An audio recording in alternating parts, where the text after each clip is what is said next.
Aujourd'hui, j'aborde un sujet extrêmement important et malheureusement trop souvent négligé dans notre société africaine. Le week-end dernier, il y a un événement tragique qui s'est passé dans la ville de Douala au Cameroun. Une jeune mariée qui perd la vie le jour même de son mariage. Vous imaginez un peu la douleur de son mari, la douleur de sa famille et de ses enfants, plus qu'elle en avait. Et selon les dires de médecins, c'était dû à un arrêt cardiaque. Et à côté, il n'y avait pas quelqu'un qui connaissait les gestes de premier secours. Donc, regardez cette vidéo et on se retrouve juste après. Clovis est encore sous le choc. Assis dans son studio de Bonamoussadi ce lundi matin, ce photographe communément appelé Bisco parcourt encore les images du mariage entre Sorel Manuela et Émile. Surtout qu'il a été choisi par le couple pour immortaliser toutes les étapes de leur union. Bisco était loin de s'imaginer qu'il capterait au cours de la soirée une image mortelle. Dans les esprits des uns et des autres, cette chute, c'était tout simplement un coup de fatigue. Malheureusement, l'ange de la mort était déjà passé par là. La triste nouvelle a fait le tour de la salle. Les images, le tour des réseaux sociaux. Rien ne présageait une telle tragédie. Ses proches et voisins ont vu une femme heureuse qui veillait au grain pour que son mariage soit une réussite. Ce qu'on peut avoir, c'est que probablement c'est un trouble du rythme cardiaque qui a dû se produire, d'autant plus qu'elle est jeune. Je ne pense pas qu'elle a trop de facteurs de risque cardiovasculaire. Je ne sais pas si c'était hypertendu, diabétique ou si elle avait autre chose. Mais la jeunesse apparente peut faire penser plus à un trouble du rythme qui peut-être a été déclenché par un état de fatigue excessif lié à la longueur peut-être de l'événement, je ne sais pas. C'est pas le premier cas de mariage qu'on célèbre toute une nuit, donc on ne peut rester que dans les supputations. Mais ce qui est sûr, c'est que c'est une cause cardiovasculaire et que si on avait massé à temps, elle serait encore en vie. Vous avez vu la vidéo comme moi et vraiment cela m'a rendu tellement triste. Vous imaginez, dans un événement pareil avec un nombre de personnes pareil, mais il n'y a même pas une personne qui peut aider la victime avec des gestes de premier secours, c'est vraiment déplorable. Quand j'ai vu cette vidéo, j'ai coulé les larmes parce que je me suis mise un peu à la place. Ça pouvait être quelqu'un de ma famille, quelqu'un proche qui perd la vie le jour de son événement joyeux, mais qui se transforme en un événement malheureux. C'était vraiment très triste. Et aujourd'hui, dans cette vidéo, je souhaite non seulement sensibiliser sur l'importance de pratiquer les gestes, bien sur l'importance de connaître les gestes de premier secours, mais aussi vous montrer que cela peut être une opportunité de business pour ceux-là qui sont formateurs dans les gestes de premier secours. Stay tuned.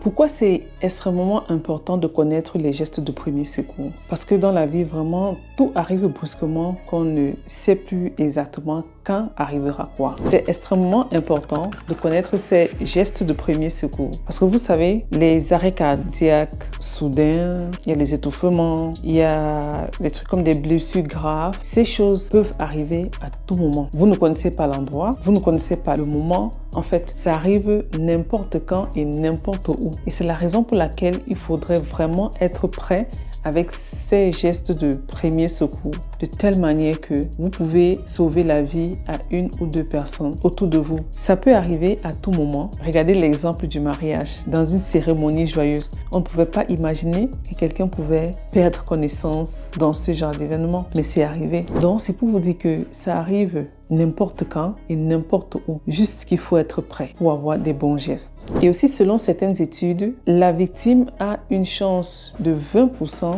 de survie si ces gestes de premier secours sont effectués à l'immédiat. Donc, comme on dit immédiatement, pas 30 minutes après. C'est pour ça qu'on dit quand quelqu'un a un arrêt cardiaque ou quand quelqu'un s'écroule, les 10 premières minutes sont très cruciales. Et c'est pendant cette période que vous pouvez exercer ces gestes pour pouvoir sauver la victime en attendant que les secours arrivent. Parce que généralement, quand il y a ce genre de cas, on appelle toujours les secours.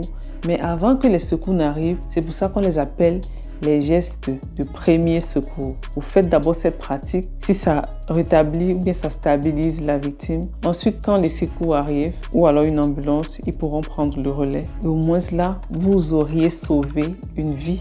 Et pourtant, beaucoup d'entre nous ne connaissent même pas les bases de gestes de premier secours. Et c'est vraiment déplorable. Vous voyez comment le manque de connaissances a eu des conséquences tragiques pour cette jeune dame. On devrait, dans notre société, intégrer ces gestes de premier secours dès le primaire pour que les enfants puissent connaître même déjà de quoi il s'agit en grandissant. Parce que ce sont des choses vraiment très importantes, mais qu'on néglige encore de notre côté en Afrique. Par exemple, je suis au Canada et mon fils, il fait 3e année primaire et on les inculque ça déjà parce que je reçois les messages qu'il faut qu'il fasse ces cours-là. Et ces cours sont hors les cours scolaires parce qu'ils sont payants. Je pense que c'est dans les... C'était 20 $ pour une séance de, je pense, 3 heures de temps. Et l'année passée, en 2e année aussi primaire, il avait fait ses cours de premiers soins. Et encore cette année, on a encore intégré, il a encore fait ses cours de premiers secours. Par exemple, quand je regardais le programme pour ce qu'il devait faire, par exemple, au 3e année, je voyais, il fallait, quand quelqu'un a l'hémorragie, qu'est-ce qu'il faut faire quand quelqu'un saigne, quand quelqu'un s'étouffe, quand quelqu'un se blesse, des petits gestes comme ça. Ce qu'il faut faire, comment appeler le numéro des urgences, comment appeler le numéro de la police, des petites pratiques vraiment qui sont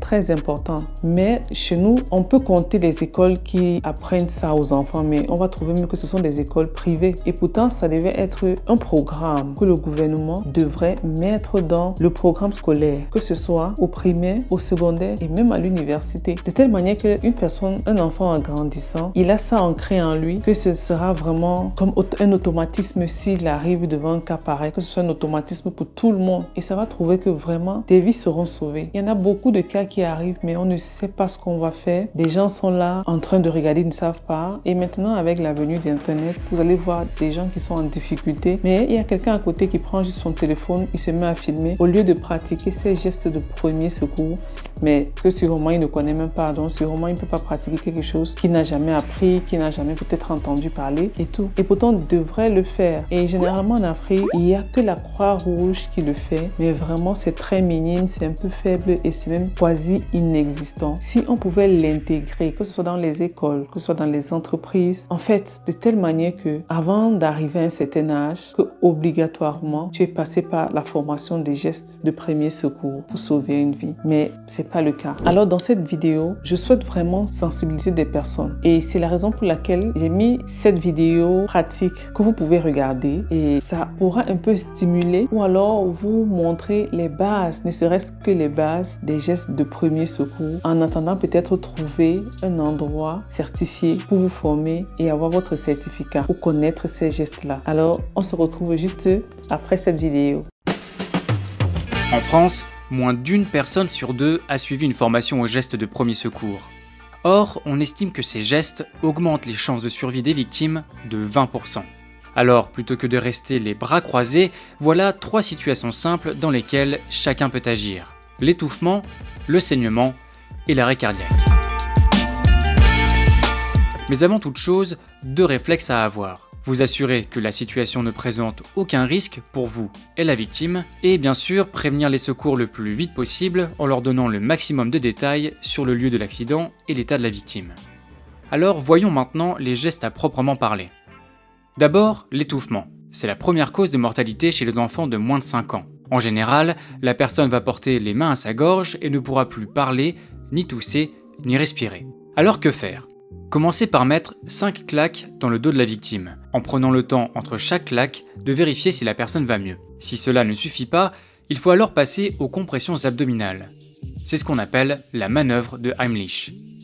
Placez-vous derrière la victime, positionnez votre poing au niveau du haut des abdominaux et avec l'autre main à plat, appuyez sur le poing comme pour le rentrer sous la cage thoracique. Faites ce geste 5 fois au maximum, et si ça ne fonctionne toujours pas, recommencez toute l'opération. Claque dans le dos, puis compressions abdominales. Deuxième scénario, le saignement. Ici, le geste est simple, appuyez sur la plaie et allongez la victime. Dans cette position, les organes sont plus facilement irrigués par le sang. Gardez la plaie comprimée jusqu'à l'arrivée des secours et essayez autant que possible de ne pas être en contact direct avec le sang de la victime. L'idéal est d'avoir des gants, mais un linge, un sac plastique ou un emballage peuvent faire l'affaire. Déjà, la PLS, ça va être pour une personne qui est inconsciente, mais qui respire. C'est-à-dire qu'on a beau la stimuler, par exemple je lui dis serrez-moi la main, ouvrez les yeux, je lui mets des petites claques, je sais pas, je la stimule, elle réagit pas. Donc là, ok, on passe à la deuxième étape, on va voir si elle respire. La personne respire, donc ça c'est déjà une bonne chose. Et là, on va la mettre en PLS, donc sur le côté. Pourquoi? Pour éviter deux choses. Pour éviter, tu es bien d'accord que si elle est allongée, si elle vomit, elle va s'étouffer avec son vomi parce que le vomi va pas ressortir. Et la deuxième chose, c'est pareil, elle est inconsciente, donc là il n'y a plus de réflexe. La langue peut tomber et obstruer les voies aériennes, donc on peut s'étouffer. Donc pourquoi on va la mettre sur le côté? Justement pour éviter ces deux choses. Elle est sur le côté, si elle vomit, ça va directement évacuer et la langue ne va pas pouvoir tomber. Donc voilà à quoi sert la PLS. Maintenant je vous montre les gestes à effectuer pour faire une bonne PLS. Monsieur, serrez-moi les mains, ouvrez les yeux. Ok, personne inconsciente. Col, cravate, ceinture. Donc là, hop, je défais le petit bouton. Tac, le col. Donc là, libération des voies aériennes. Hop. Et là, je regarde sur 10 secondes si je vois respirer. Donc là, c'est bon. Je vois son ventre qui se lève. Je sens sur ma joue qui respire. Donc là, c'est parti. Le but, c'est de mettre sur le côté. Donc on va faire une PLS. Position latérale de sécurité. Donc là, on va mettre son bras à 90 degrés côté retournement. Ensuite, je prends sa paume de main, paume contre paume. Je l'amène sur sa joue. Ensuite, je lève sa jambe et je bascule la personne sur le côté. Ensuite, j'enlève ma main, j'ouvre sa bouche. Je continue à mettre sa jambe à 90 degrés. Je couvre la victime en attendant les secours et je fais une surveillance. Donc je regarde s'il respire. Là, c'est vraiment les gestes techniques, mais ce qui est important à savoir, c'est mettez-la sur le côté. Après, que le genou, le bras n'est pas à 90, franchement, ça, c'est pas le plus important. Si vous le faites, tant mieux pour la personne. Mais le plus important, c'est vraiment de la mettre sur le côté. Troisième chose à faire, on va parler du massage cardiaque. Déjà, il faut savoir pourquoi effectuer un massage cardiaque. Tu vas pas faire un massage cardiaque avec quelqu'un qui est conscient. Là, le pauvre, je pense qu'il va ramasser. Donc voilà. Pourquoi effectuer un massage cardiaque? On évalue la conscience. Serrez-moi la main, ouvrez les yeux. Ok, pas de conscience. On évalue la respiration sur 10 secondes. Pas de respiration. Inconscient, pas de respiration. Donc là, on va effectuer un massage cardiaque. Le but du massage cardiaque, ça va être d'appuyer sur la poitrine et c'est de faire un effet piston pour comprimer le cœur. En fait, le cœur, c'est tout simplement une pompe qui envoie le sang, l'oxygène aux organes, au cerveau. Donc, en effectuant un massage cardiaque, justement, on alimente les organes, on alimente le cerveau. Voilà pourquoi c'est important d'effectuer un massage cardiaque. On va utiliser bien sûr un DSA, un DAE. Ça, c'est ce que vous trouvez dans des gymnases, dans des mairies. Défibrillateurs semi-automatiques, défibrillateurs automatiques externes. Voilà, ça, c'est exactement la même chose. On a les patchs et à quoi ça va servir en fait quand notre personne est en arrêt cardiaque. Le cœur, il bat de manière anarchique, un peu n'importe comment. Là, notre DSA, notre DAE va nous servir. En fait, ce qu'il va faire, c'est qu'il va envoyer une décharge électrique au cœur pour réinitialiser le cœur. Comme ça, il va recommencer à battre comme il faut. Après, si c'est un tracé plat, c'est-à-dire que notre cœur il bat plus, malheureusement le DSA va servir à rien, mais ça on le sait pas. Donc c'est pour ça c'est important de mettre tout de suite ce DSA, ce DAE.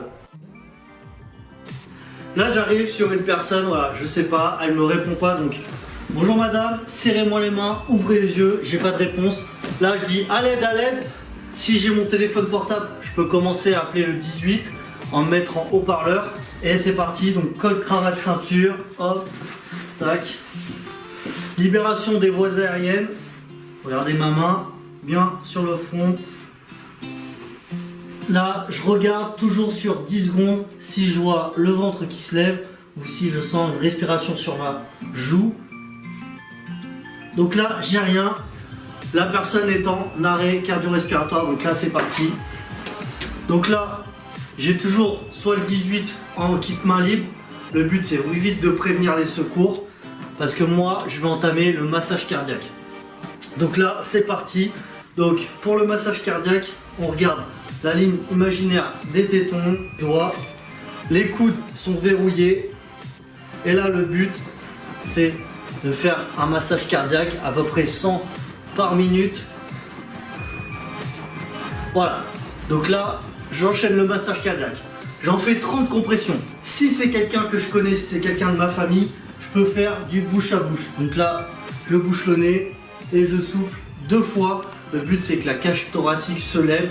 Voilà, donc ça, on n'est pas obligatoire. Si c'est quelqu'un que vous trouvez dans la rue, vous n'êtes pas obligé de faire le bouche à bouche. Vous faites du massage cardiaque non-stop. Mon enfant, il respire plus, mais vraiment rien là. Ah, comment il s'appelle? Diego, serre-moi la main, ouvre les yeux.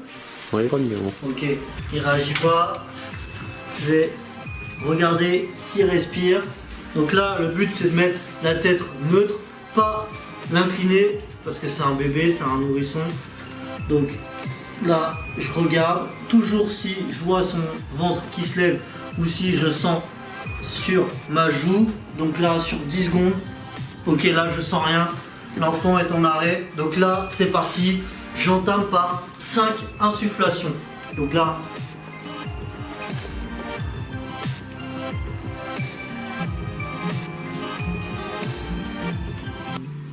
le but, c'est de voir le thorax se lever légèrement. Ensuite, c'est parti pour le massage cardiaque.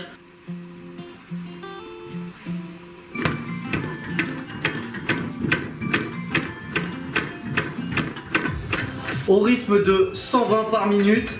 Donc là, j'en fais 15 et ensuite, bouche à bouche. Donc j'en fais 15, 2 insufflations. Je repars sur 15 massages cardiaques. Donc là, c'est parti. 15-2, donc 15 massages. Ça va quand même vite. 2 insufflations. Et ensuite, si j'ai un DSA, je le pose. Donc on a vu électrode au-dessus et en dessous. Pareil, je branche. J'oublie pas de mettre la clé pédiatrique s'il y en a une. Et on continue ça jusqu'à l'arrivée des secours.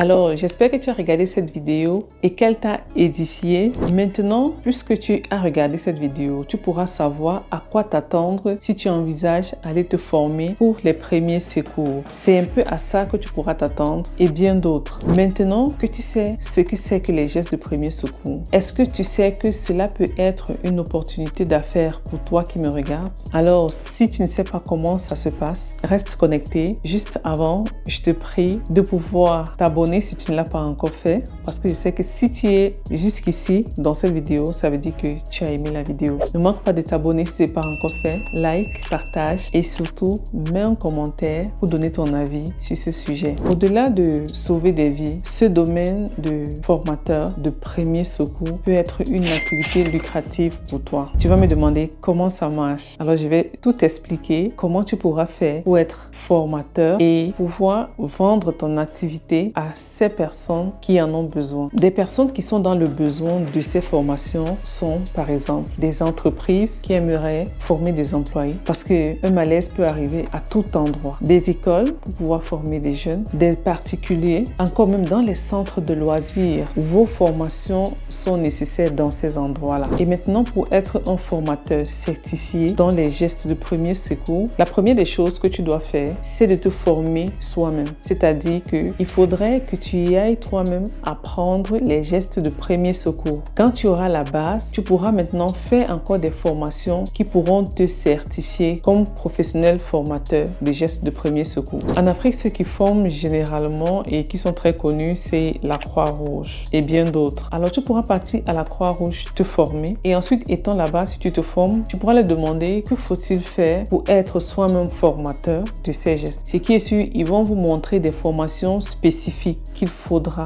en plus faire de la formation de base que vous avez. Donc en plus de cette formation de base, vous pouvez encore faire une autre formation spécifique pour des formateurs, pour être formateur certifié. Et ça, ils doivent vous le dire parce que ce sont des choses qu'ils font. Et quand vous le faites, et ce sont des formations qui ne sont pas coûteuses et qui ne sont pas sur une longue durée. Vous allez voir que ça peut être même un tour de 3 mois parce que c'est vraiment des choses de base. Donc si vous, premièrement, vous vous êtes formé. Deuxièmement, vous vous formez à être formateur certifié. Quand vous êtes sorti comme formateur certifié. Troisièmement, vous allez construire votre offre de service. Ça veut dire, vous allez bien monter votre service. Ensuite, allez dans les endroits comme les écoles pour présenter votre offre de service. Dites que vous êtes formateur pour les gestes de premier secourisme et tout, et que vous pouvez former les élèves comme ça. Et vous allez dire, voilà votre grille de prix ou bien comment ça marche, quelles sont les modalités de votre formation. Donc, vous allez partir dans les écoles parce qu'ils en auront besoin. Je ne pense pas que si vous partez dans une école pour proposer ça, que ce soit une école, un collège, un lycée ou une université, on pourra vous refuser parce que ce sont des choses qui sont vraiment en demande. Donc, vous allez dans les écoles, vous allez dans les entreprises, proposer vos services aux managers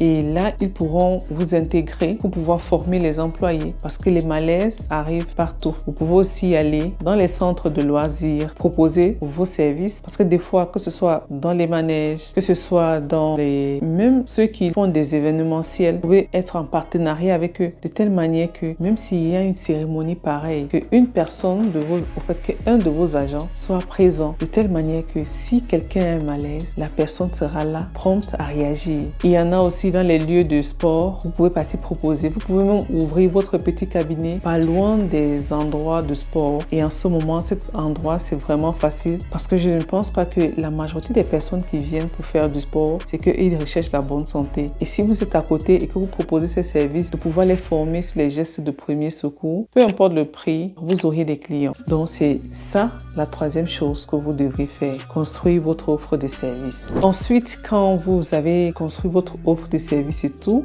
vous allez aussi créer votre espace sur des réseaux sociaux. N'oubliez pas que nous sommes à l'ère du digital et actuellement, beaucoup de choses se passent en ligne. Et ce serait vraiment déplorable que vous ayez une telle activité sans venir l'exposer sur les réseaux sociaux. Vous avez par exemple Instagram, vous avez Facebook, vous avez YouTube. Ces plateformes vraiment sont formidables parce qu'elles vous permettent de propulser votre activité comme vous n'imaginez même pas. Et en plus, sur cette plateforme, vous pouvez aussi offrir des services même en ligne parce que c'est possible. Vous pouvez faire votre formation en ligne pour pouvoir toucher des personnes hors de votre pays, hors de votre continent. Et ce sont des gestes qui sont toujours en demande parce que sauver la vie, c'est vraiment quelque chose de crucial et de très important que personne ne peut voir cette occasion et passer à côté. Parce que vraiment, sauver la vie, c'est quelque chose d'extraordinaire. Alors, chers amis, imaginez la satisfaction que vous auriez quand vous allez sauver une vie. Une vie, c'est plus que tout. Imaginez cette satisfaction-là et imaginez-vous aussi que non seulement en sauvant des vies, c'est quelque chose qui peut être bénéfique, lucratif pour vous. Vous gagnez de l'argent en sauvant des vies. N'est-ce pas magnifique? Alors, je vous invite, que ce soit pour le business ou alors pour votre connaissance personnelle, je vous invite vraiment à pouvoir vous former sur les gestes de premier secours. Parce que sauver la vie, c'est quelque chose de merveilleux. Alors, formez-vous et peut-être que cela deviendra votre prochaine activité professionnelle. Et on se dit à la prochaine vidéo.